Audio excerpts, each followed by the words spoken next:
আলহামদুলিল্লাহ রাব্বিল আলামিন, আসসালাতু ওয়াসসালামু আলা রাসূলিল আম্বিয়া ওয়াল মুরসালিন। 11 দলীয় ঐক্যের অন্যতম শরীক দল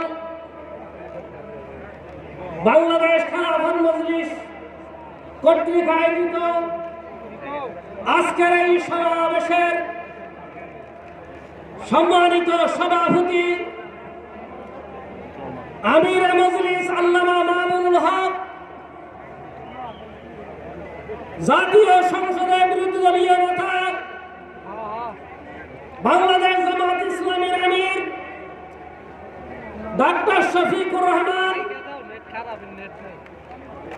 ৭১-এর মুক্তিযুদ্ধের অন্যতম দাবানল বীর সত্যবাদ কৃতি সন্তান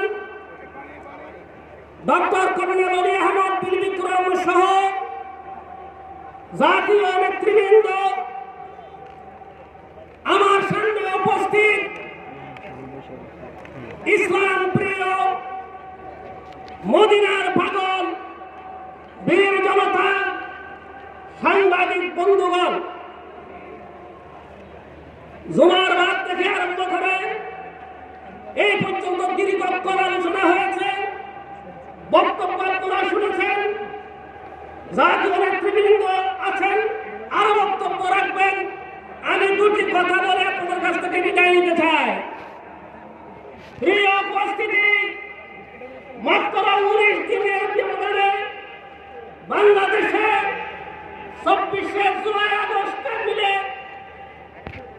১,৫০০ বাংলার মায়ের বীর দামাল সন্তানেরা জীবন দান করে শাহাদাতের অমীয় সুধা পান করেছিলেন।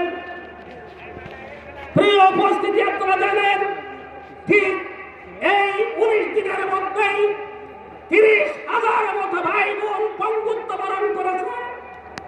সেই সময় ৬ বছরের একজন শিশু, জাতির পিতা ইব্রাহিম এই কথা বলে তখনকার সময়ের ফ্যাসিবাদের পুলিশের হায়নাদের গুলিতে নিহত হয়ে শাহাদাত বরণ করেছিলেন।